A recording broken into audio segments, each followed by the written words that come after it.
je me présente, je suis Lionel Garnery, je suis maître de conférence à l'Université de Versailles et chercheur dans un laboratoire du CNRS. Et je travaille depuis 29 ans sur l'abeille. J'étudie donc la diversité génétique de l'abeille et donc j'ai commencé par retracer l'histoire évolutive de l'espèce et maintenant je suis sur des approches beaucoup plus appliquées en fait, qui concernent la conservation de la diversité chez l'abeille. Alors la diversité génétique d'une espèce, elle est en relation en fait avec son histoire évolutive. C'est pour ça que j'ai commencé par retracer l'histoire évolutive. Et son histoire, elle inclut l'histoire des populations, mais aussi l'histoire des adaptations, des grandes adaptations.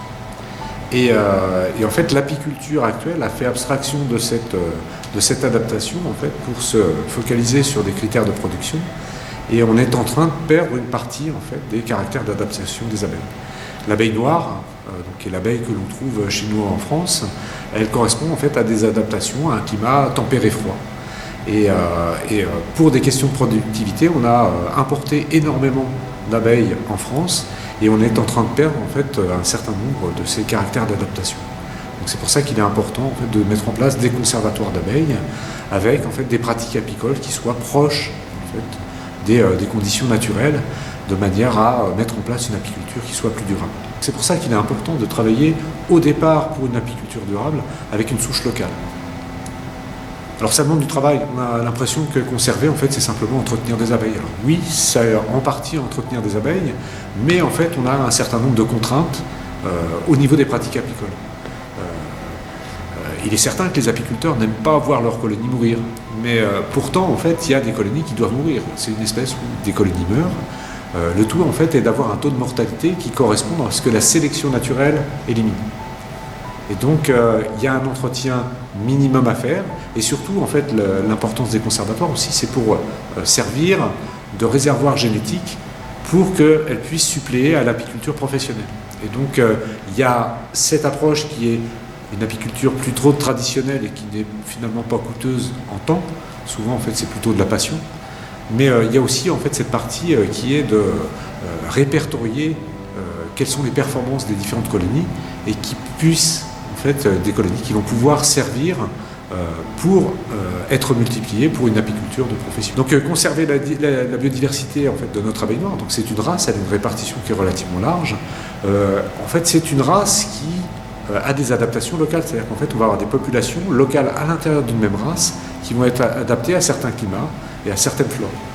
Et donc en fait le but quand on met en place des conservatoires, c'est pas d'en mettre un pour inonder en fait, l'ensemble de l'aire de répartition de cette sous-espèce, mais en fait plutôt en créer différents, et d'où ma présence ici pour essayer de venir soutenir les projets de conservation de l'abeille noire en fait en Loire-Atlantique. Effectivement ça demande un peu d'énergie, mais ça demande en fait surtout des énergies différentes, c'est-à-dire qu'on ne met pas en place tout seul un conservatoire.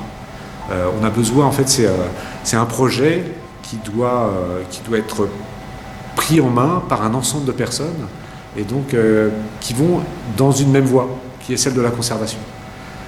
Le but, en fait, c'est une dynamique d'un ensemble en fait, d'apiculteurs qui vont tous se réunir en se disant, bah, en fait, j'ai envie de retourner à une abeille qui soit plus proche de la nature, qui soit capable de pouvoir persister dans la nature et ensuite de pouvoir utiliser en fait, cette abeille comme je le veux, mais sans perturber en fait, son cycle d'adaptation naturelle. D'où l'importance en fait, de se regrouper entre apiculteurs et en fait, d'avoir les mêmes types de pratiques apicoles et d'actions par rapport à ces populations. Alors oui, effectivement, donc, il y a plein d'observations et d'affirmations qu'on fait autour de l'abeille noire, en particulier ce qui concerne l'agressivité. L'agressivité, en fait, c'est pas une abeille qui est agressive. En fait, elle a été décrite par les deux principaux chercheurs qui ont décrit les races comme étant en fait une souche douce.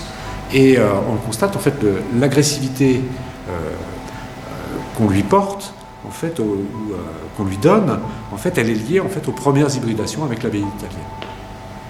Ensuite, on l'a dit, peu productrice. En fait, elle n'a jamais été sélectionnée. Et donc, évidemment, en fait, on trouve des souches qui sont très peu productrices, mais on trouve aussi des très bonnes abeilles noires, en fait, en production. Le tout est de sélectionner ces souches. Et puis, le dernier caractère, qui est l'essaimage. En fait, l'essaimage, c'est un caractère qui dépend beaucoup de l'apiculteur et de ses pratiques. Et une apiculture durable, en fait, ce ne serait pas de choisir une souche en fonction de ses pratiques, mais d'adapter en fait ses pratiques à la souche locale. Je m'appelle Cédric Wary, apiculteur plus réactif. Si on a fait cette conférence débat, c'était premier volet, la conservation de l'abeille noire, pourquoi il était important de conserver l'abeille noire. Et puis le deuxième volet, c'était un petit peu apporter aussi notre expérience par rapport à l'abeille noire. On a tout de suite vu en fait que c'était une abeille parfaitement adaptée. Ce sont des colonies où qu'on n'a pas besoin de nourrir beaucoup, qui ont une bonne gestion du couvain, qui mettent des réserves près du corps. Donc c'est plutôt intéressant. Pour nous, c'était important pour accueillir un maximum de personnes, d'apiculteurs amateurs, professionnels, plus réactifs, qui souhaitent repartir sur une apiculture plus traditionnelle avec des souches plus traditionnelles typées noires. Il faut le faire intelligemment. Le retour de l'abeille noire, c'est pas forcément une colonie ici, une colonie là-bas, mais plutôt prioriser, sectoriser le retour de l'abeille noire en Loire-Atlantique. Il y a des professionnels qui travaillent plus avec des souches locales, d'autres qui travaillent avec des souches non endémiques. Donc c'est un petit peu voir comment on peut organiser tous ces projets. Pourquoi pas créer des zones de conservation. Donc nous, c'est ce qu'on a déjà commencé à faire, mais il y a de l'énergie en Loire-Atlantique. Une des priorités aussi, c'est de pouvoir donner la possibilité aux amateurs de Loire-Atlantique de pouvoir repartir avec cette abeille endémique, cette abeille locale. Donc Yann Audrin, je suis apiculteur depuis 8 ans et c'est notre grand-père qui nous a transmis cette passion. On allait avec lui dans les ruchers quand on était tout petit. Cette conférence, elle avait pour but de réunir les apiculteurs qui étaient intéressés pour la préservation de l'abeille noire.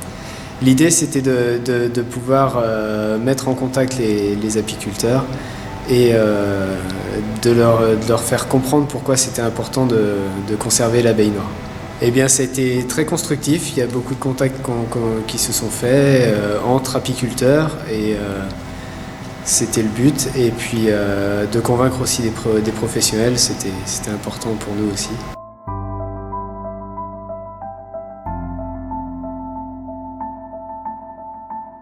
Au départ, on avait une chance, pour nous c'était une chance je pense, de démarrer en ayant tout à faire. Donc il nous fallait penser à la pratique, aux méthodes, et on n'a rien voulu réinventer. On est parti sur des méthodes traditionnelles, ce qui avait fait ses preuves. Et pour le choix des méthodes, on a voulu partir sur des méthodes simples et puis qui respectent le cycle et la biologie de l'abeille. Et donc pour le choix de l'abeille, là du coup ça a été plutôt une évidence pour nos dieux tout de suite, sans se concerter, ça a été l'abeille noire. Donc là ça a été un peu plus délicat parce qu'il nous a fallu trouver des souches. Et là c'était compliqué. Donc on s'est d'abord tourné vers Bernard Nicolet, dans le centre de la France. Donc on a eu quelques colonies chez lui. Et là, ça a été une rencontre déterminante pour la suite de ce qu'on faisait. Et ensuite, on s'est tourné vers les conservatoires, donc principalement celui de Ouessant. Et puis, on a aussi quelques souches qui sont issues du conservatoire d'Île-de-France.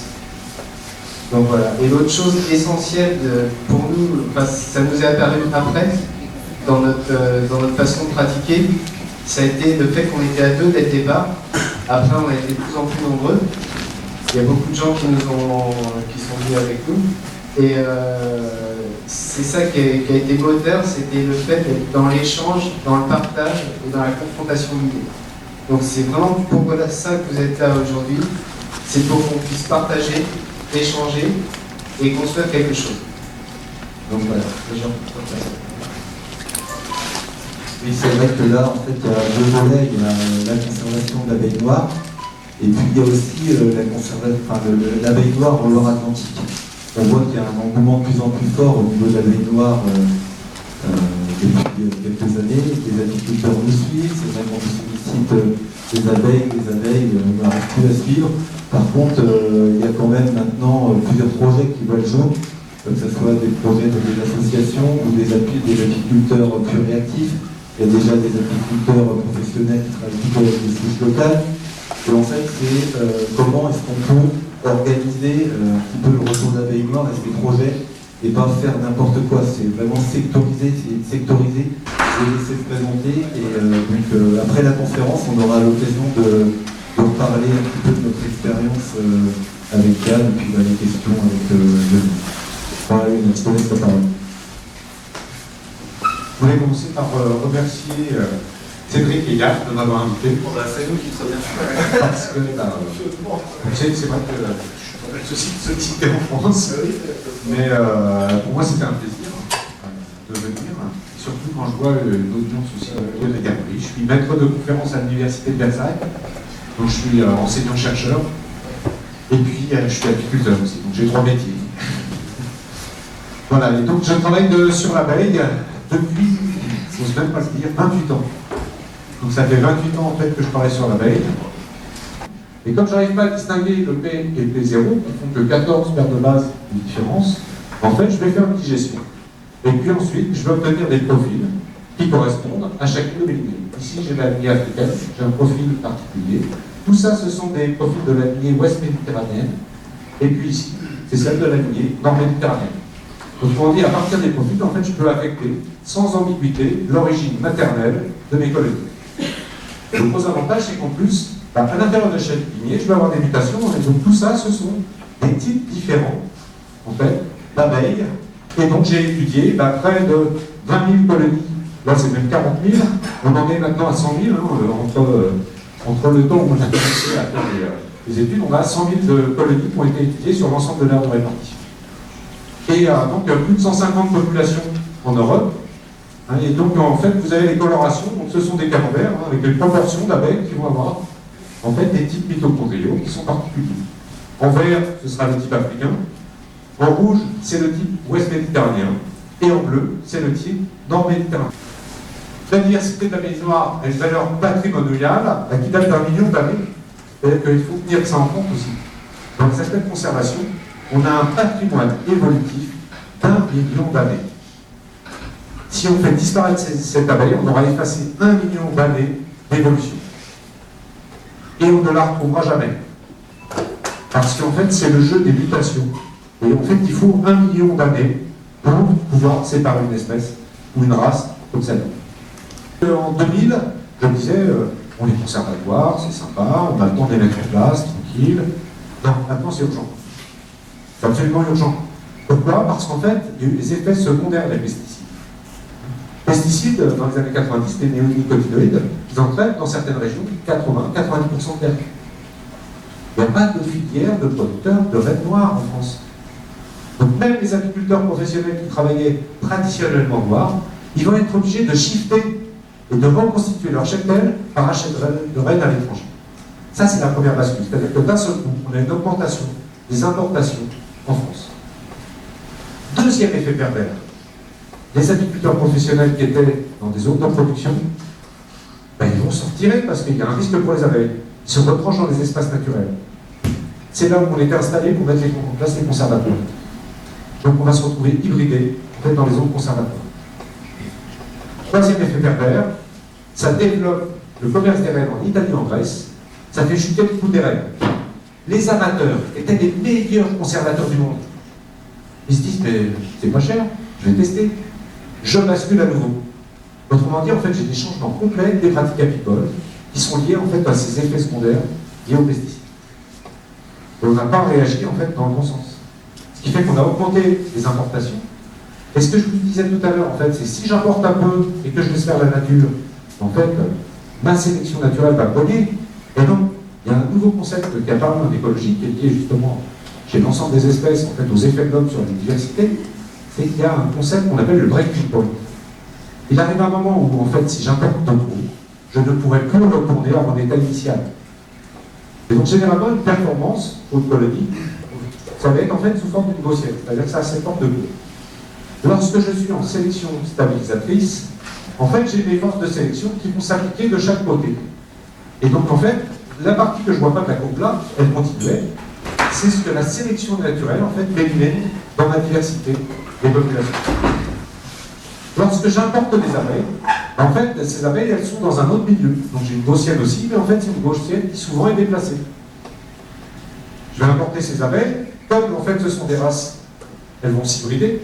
Et donc en fait, ici j'ai les deux courbes initiales, et ça en fait ce sont les hybrides que je vais créer. Autrement dit, en fait, je vais étaler ma gaussienne. Et si ma sélection naturelle est toujours la même, en fait elle va s'appliquer de la même manière. Vous voyez qu'en fait, comme j'ai décalé un peu ma gaussienne et que je l'ai étalée, je vais avoir en fait, une partie de la courbe qui va disparaître, qui est plus importante. Autrement dit, j'augmente mes pertes. Alors, ce n'est pas le facteur responsable. Pour moi, c'est toujours les pesticides, on est d'accord. Mais je mets un petit peu de pesticides, je mets un petit peu de pathogènes en important mes abeilles, et puis je crée en fait des hybrides où j'ai beaucoup de combinaisons de gènes et où j'en ai plus. Il ne faut pas s'étonner qu'on soit passé de 5 à 10% de pertes dans les années 80 à 30% en moyenne en France. J'ai accumulé toutes les erreurs de cycle imaginable. C'est complètement hétérogène. Et c'est là quel problème. C'est que la voie mâle, elle est toujours naturelle.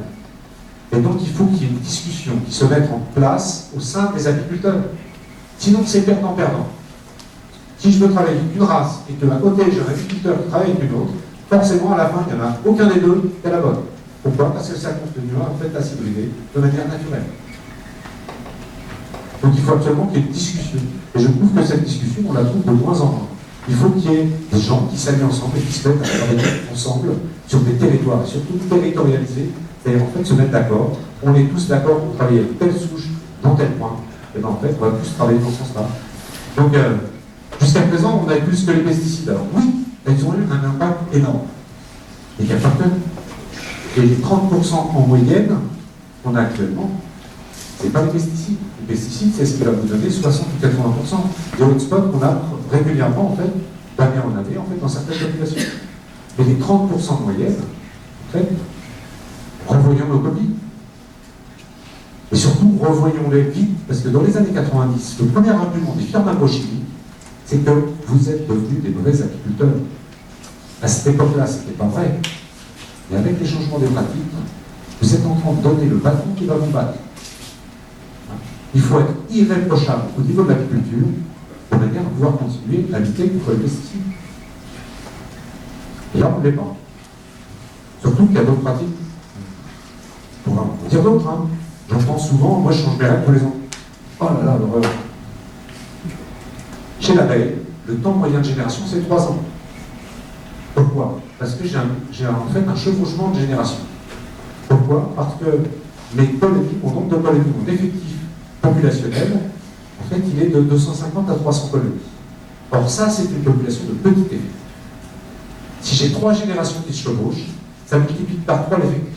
Je suis aux alentours de 900 000 colonies. C'est là où on passe, en fait, sur la sélection naturelle.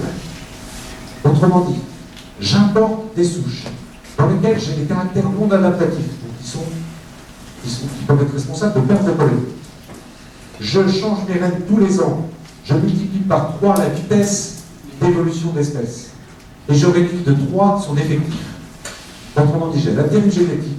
Je risque de fixer rapidement des caractères qui sont délétères et d'avoir encore une augmentation plus importante de mes pertes. Donc arrêtons en fait le massacre. Revenons en fait à des abeilles qui sont plus naturelles, qui ont des cycles en fait de 3, en moyenne de 3 ans par génération, et surtout arrêtons de changer les règles tous les ans. C'est surtout quelque chose qu'il ne faut pas faire. D'un point de vue de l'évolution et des génétiques des populations, c'est une aberration. Moi je voulais quand même rajouter aussi autre chose avec la conférence là. Donc c'est à notre initiative avec Yann, c'est une association, il n'y a rien qui l'a fait pour essayer de avoir un maximum de personnes, de groupes d'apiculteurs et tout ça. On sait qu'il y a parfois des points de blocage, il y a certains qui sont favorables avec certains. Et en fait, moi ce que je voulais dire, c'est qu'il faut regarder le futur, quoi. Restons pas bloqués sur le passé avec les vieux problèmes. Il y a je ne sais combien d'années, dialoguons, discutons ensemble.